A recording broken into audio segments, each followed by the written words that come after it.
testing alkalinity. So what we're going to do is just follow the directions on the back of the Taylor kit, and it's going to be 2 of number 7, 5 of number 8, and then we will go with number 9. So here, 1, 2, that is the thiosulfate. So if there's any chlorine in there, this is going to get rid of it. And now we're going to add the alkalinity indicator. 1, 2, 3, 4, 5.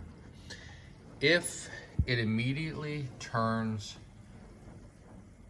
pink or red, you have 0 alkalinity in the water, which is really bad.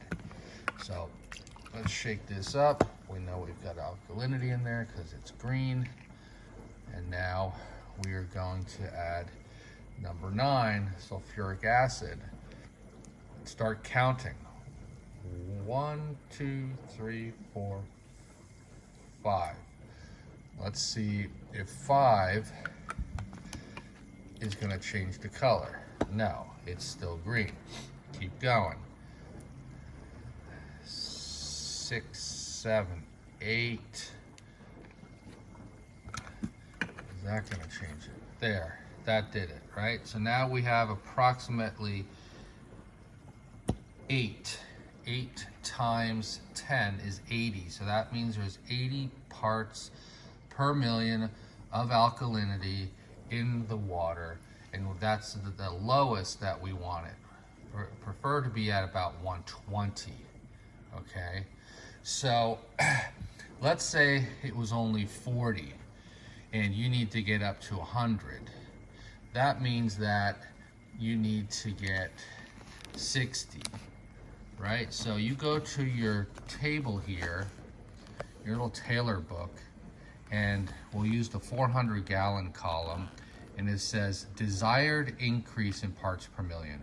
So if we had 40 and we want to go to 100, that means that we need to get 60 parts per million, or for a 400-gallon hot tub, you're going to add about 5.4 ounces.